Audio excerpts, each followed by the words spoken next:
Chapter 10, Video 6, The Cobalt Overdrive. Driven to the absolute. The synchronization loop was absolute. They didn't rely on fragile wireless channels, and they didn't wait for orbital mainframes. The final command was executed, a supreme electrical current wave ready to freeze the physical momentum of any invading mass before the grid reached 100%. But the past refused to be rewritten.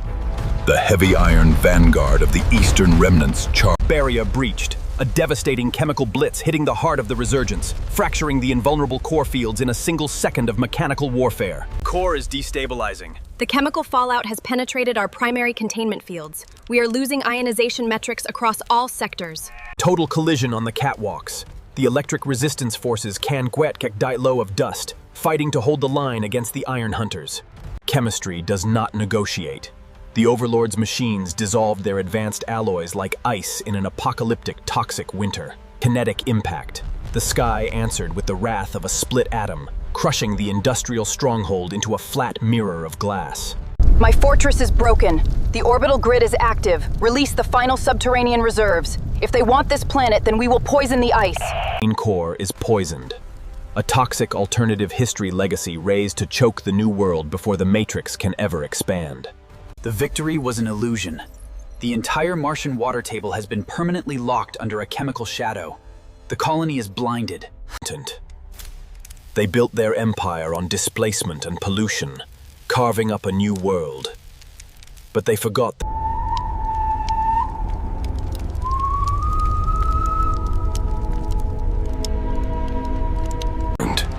The Cobalt Overdrive reaches peak critical mass, but the New World Order refuses to yield. Communication nodes were vital, keeping the localized Martian colonies synchronized with the central mainframe ships.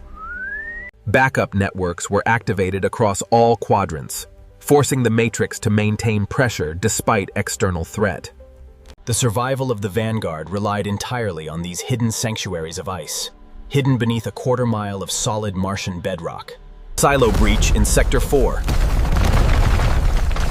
The enemy is targeting our primary water reserves from the upper atmosphere. Lock the seal. Overload the secondary magnetic valves before the primary circuit blows. When dawn broke across the red frontier, the lines of science remained unbroken, holding the space vacuum at bay. The siege sequence was absolute, coordinated across multiple automated divisions to strike the core grid simultaneously. Move through the blind zones. The quantum sensors cannot track our armor through the heavy sand fallout. Load the secondary combustion payload. Target the primary dome support arches. The mechanical squadrons deployed. Iron monsters fueled by chemical fury charging directly into the western perimeter. Total impact. The defense forces answered with absolute force, detonating the Iron Vanguard in a single second. The weapon is obsolete. The chemical dust is dissolving the internal quantum fuel rods. Fall back to the trench. The outer lines collapsed. The Iron Hunters reclaimed the canyon floor, forcing a total blackout across the sector. The signal is blinded. The chemical cloud has blocked our connection to the mainframe ship. We are entirely isolated. Quantum discharge. The West answered with absolute fire, vaporizing the landing Vanguard in a single blinding instant. They think their orbital grid makes them kings of space. But the Earth still belongs to the elements. Release the secondary reserves. If they want total war, then we will poison the sky until their new sun goes dark forever. The sky was poisoned. The chemical armada launched its final deterrent, preparing to choke the quantum eyes of the West. When the sun broke through the fallout, nothing remained but a landscape of displacement glass and chemical ash. The quantum frontier ended not in victory, but in a divided world, a cold peace maintained by the fear of absolute, global extinction.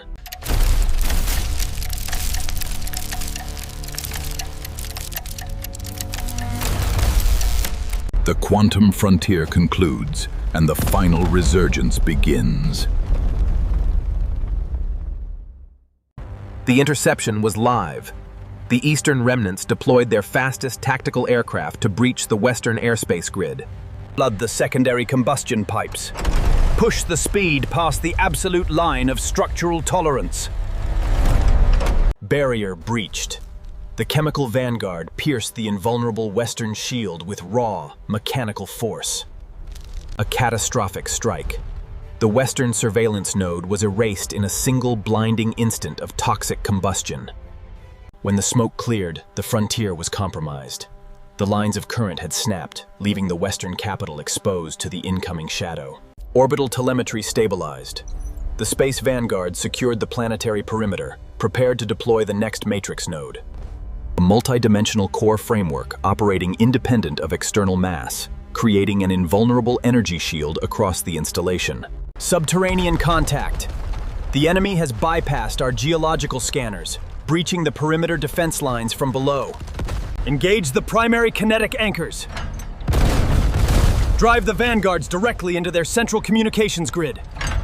The shadow of the old world occupied the cosmos, a monumental testament to mankind's refusal to perish in the ash. Production lines were overcharged, mass-producing the specialized combustion munitions required to neutralize the Western code fields.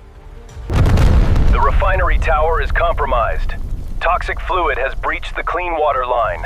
Containment is failing. The overdrive authorization stabilized, mapping the entire energy grid to prevent a total containment collapse across the sector. Secure the secondary power lines. Do not let the chemical suit ground the central current matrix before the overdrive stabilizes. Direct discharge in Quadrant 9. The invading armor division is completely melting under the absolute weight of the overdrive shockwave. Cobalt Overdrive protocol complete. Main current tracks are locked and stable. Total sector secured under Alliance jurisdiction. When the sun broke through the radioactive haze, the stronghold of the New World Order stood secure.